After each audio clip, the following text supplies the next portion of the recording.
Whenever you're ready. Okay. Hi, my name is Emmanuel, and I will be refuting Shane's speech about how anti-vaccine campaigns negatively impact the health of future generations.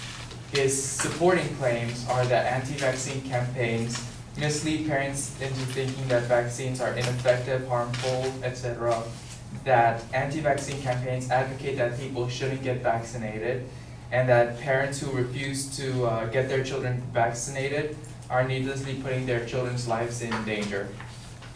In response to his first secondary claim, I argue that Shane provided no proof that anti-vaccines are deliberately trying to make people believe that vaccines are ineffective. The only mention of an anti-vaccine campaign in his point was the mention that the study of the MMR vaccine causing autism was disproved, and that anti-vaccine campaigners used the study to prove their point. Apart from that, there's no real mention of the anti-vaccine campaign. He doesn't mention how the anti-vacciners use this study to prove a point. And he also fails to mention that Jenny McCarthy, the de facto face of the anti-vaccine campaign, recently came out against the anti-vaccine movement, saying that she's pro-vaccine and instead wants parents to be more informed about having a better vaccine schedule, not that they should stop giving their kids vaccinations. His secondary claim that anti-vaccine campaigns advocate people should refuse to get vaccines, he again shows no proof that anti-vaccine campaign advocates the refusal for people to get vaccines. The fact that not vaccinating can revive diseases, it's just a statement of fact. He doesn't connect this to the anti-vaccine campaigns. He doesn't show that anti-vacciners are trying to get people to not be vaccinated. His third claim, that parents who refuse to get their children vaccinated are needlessly putting their children's lives in danger. This is more a claiming a fact, not really backing up his main claim. The only mention where he mentions a bit about how the CDC says that whooping cough is being spread by parents who are choosing not to vaccinate their kids, but there's no numbers tied to it. He doesn't go in saying that this is an anti-vaccination movement or this is just ideological. He also states that 80% of children who are infected by measles are infected because their parents didn't vaccinate them on an ideological standpoint.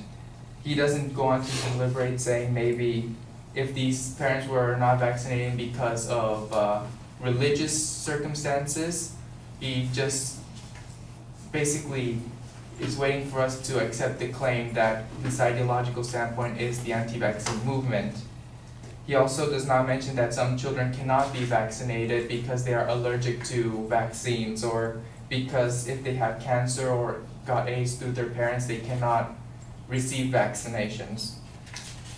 Therefore, I state that Shane was ineffective in claiming that anti-vaccine campaigns negatively impacted the health of future generations.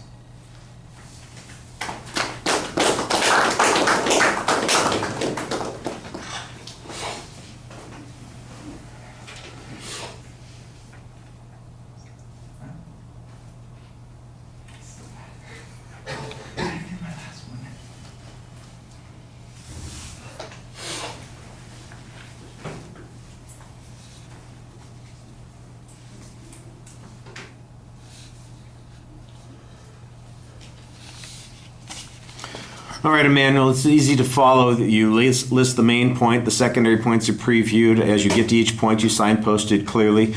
Also, I thought you did a pretty good job listing declarative statements as your counter arguments so that we know exactly what your position is. So I thought that helped quite a bit, making it clear.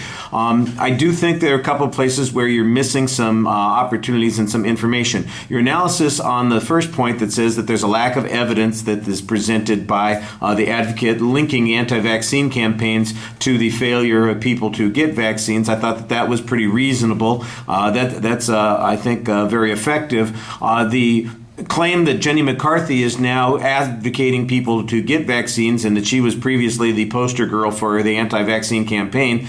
That's great. Give me a source citation on that. I'm willing to believe you, but I would be a lot happier if I knew that there was a public statement that was made where she said this and we could attribute it to someplace. So don't be shy about giving us a source citation for your information. That really feels a little bit underdone there.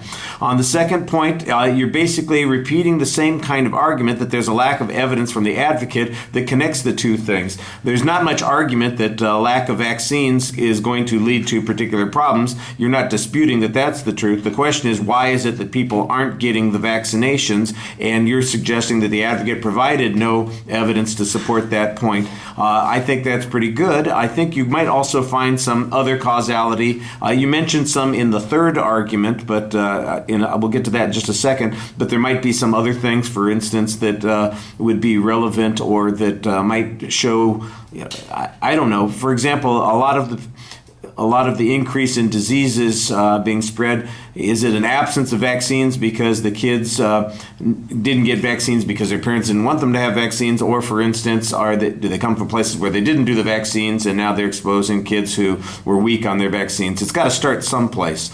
On the third point, you basically come back to the same issue, and it's a relevant point to make that the advocate needs to provide a stronger link between the anti-vaccine campaigns who are not identified, who are not shown to have any strength, where there's no evidence of anybody who's saying, well, I didn't vaccinate my kids because I was afraid because the anti-vaccine people said this was going to happen. That's what's needed, and I think that's a perfectly legitimate point. I do think you have a good press here on the issue of measles, suggesting that an ideological stand is not necessarily an anti-vaccine stand. It might have to do with some religious issue that's going on. There may be some other kind of concern. Maybe people just don't like being told by the government what to do. I don't know what's going on there. You could use a little bit of proof there to support the notion that there are reasons that people oppose that. And then you have a couple of good arguments that suggest that there are reasons that kids don't get these kinds of vaccines. Allergies, they've got cancer, HIV infection. I don't know how widespread any of those problems would be. It doesn't probably require a lot for kids to maybe pass on some of the illnesses in those circumstances, but you have no evidence on those particular points. That's all asserted, so I think that's a little bit problematic.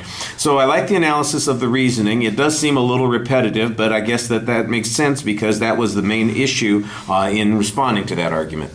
All right, thank you.